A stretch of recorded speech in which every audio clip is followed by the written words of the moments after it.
अपने गठन के महज 4 महीनों में ही नशे की जहरीली दुनिया के स्वयंभू सरगनाओं तथा कथित बेताज बादशाहों और सक्रिय सूत्रधारों पर ताबड़तोड़, धुआंधार और कमर तोड़ कार्रवाइयों का अनवरत सिलसिला जारी रखा है एएनटीएफ, नवगठित एएनटीएफ ने।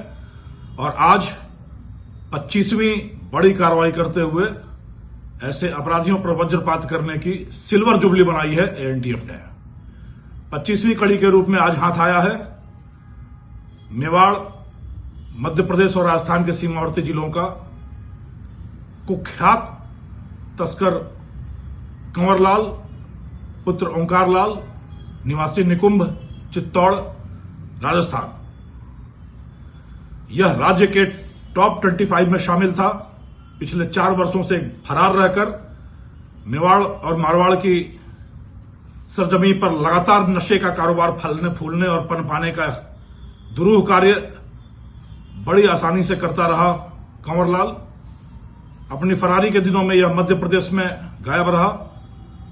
काम करने का तरीका बड़ा ही रोचक था कि यह मध्य प्रदेश और राजस्थान के सीमावर्ती जिलों से अपनी गारंटी पर बड़े बड़े माल उठाकर अपने घर में, अपने गोदाम में रखता और मेवाड़ और मारवाड़ के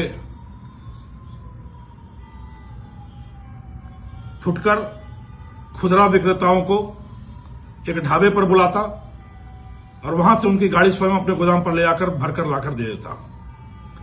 इस प्रकार पिछले 4 वर्षों में इतनी शातिर अंदाज में इसने अपना काम चलाया कि इस पर बहुत ही कम मुकदमे दर्ज हो पाए।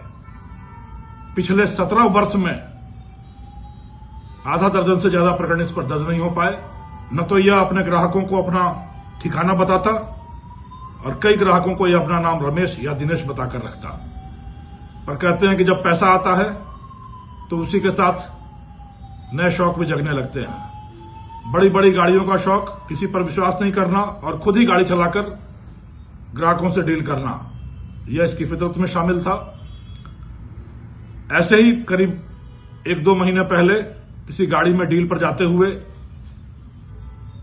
नशे की पिनक में इसने दुर्घटनाग्रस्त कर लिया अपने आप को और अपने पैरों में चोट लगा ली।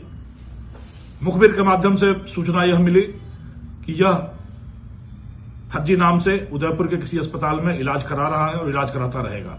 इस सूचना पर एएनटीएफ की टीमों ने बड़ी भागीरथ प्रयास किया, एक हॉस्पिटल का चप्पा छान मारा और आखिरकार सफलता मिली जब उदयपुर के जेपी अस्पताल के रिकॉर्ड में इसके आने का पता चल गया। यह भी पता चला कि यह अपने किसी एक करीबी के साथ के एम्बुलेंस में ही आता है और कुछ दिनों में आने वाला है। एएनटीएफ ने वहीं जाल बिछाया उदयपुर के जेपी अस्पताल में और आज जब वही एम्बुलेंस घायल दिनेश को लेकर उसकी पट्टियां बदलवाने के लिए अस्पताल में पहुंची तो चाक चौबंद और मुस्तैद टीम ने वहीं से दबोच लिया। पहले इसने अपना नाम दिनेश बताकर टीम को गुमराह करने का प्रयास किया और पूरा गृह कार्य, पूरा होमवर्क पूरा होने के चलते जल्दी इसे टूटना पड़ा और अपना खुलासा करना पड़ा। कहते हैं एक ही टकसाल से, एक ही सांचे से ढल कर निकलते हैं ऐसे सारे कुख्यात तस्कर। कंवरलाल की कहानी भी ऐसी ही रही है।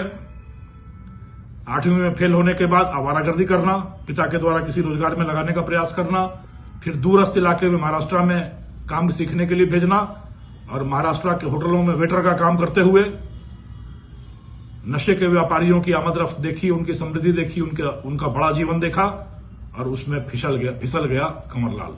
स्वयं गांव में आकर नशे का बड़ा धंधा शुरू किया। पहले तो परिवार ने विरोध किया और जब पैसे आने लगे तो उस पैसे की चमक के आगे बदनुमा काला दाग बदनामी का धुंधला पड़ता गया। परिवार भी साथ जुड़ता गया और नशे का धंधा परवान चढ़ता गया। ऐसा परवान चढ़ा कि पिछले 4 सालों में ही यह राज्य के टॉप 25 में शुमार हो गया। और बकरे की मां कब तक खैर मनाएगी? आखिर एएनटीएफ की वक्त दृष्टि का शिकार हुआ कंवरलाल और एक और इस बदनुमा अध्याय का पटाक्षेप करने में एएनटीएफ को एक शानदार सफलता मिली। इस तरह के अपराधी जो समाज की शाखों में दीमक लगाने का कुत्सित प्रयास करते हैं, उनकी जड़ों में अम्ल डालकर, एसिड डालकर उनको नष्ट करना, नेस्तनाबूद करना, जमींदोज करना और ध्वस्त करना, यही शगल है, यही स्वभाव है, यही हॉबी है नवगठित एएनटीएफ टीम की। और जब तक राजस्थान की आबोहवा में, स्वस्थ हवा में जनता जनार्दन सांस नहीं लेगी, तब तक एएनटीएफ की टीम के जांबाज लड़ाके सांस नहीं लेंगे और नहीं इस तरह के कुख्यात घृणित तस्करों को खुली हवा में सांस लेने का अवसर देंगे। लोगों का साथ मिलेगा तो हम इस नशे की विषबेल को हमेशा के लिए राजस्थान की धरती से नेस्तनाबूद कर, धराशायी कर गायब करेंगे और एक स्वच्छ, स्वस्थ और निर्मल राजस्थान का पुनर्निर्माण और पुनर्स्थापना करने में अपना गिलहरी योगदान देंगे। सबका साथ चाहिए, सब मिलकर राजस्थान को नशामुक्त बनाएं। धन्यवाद।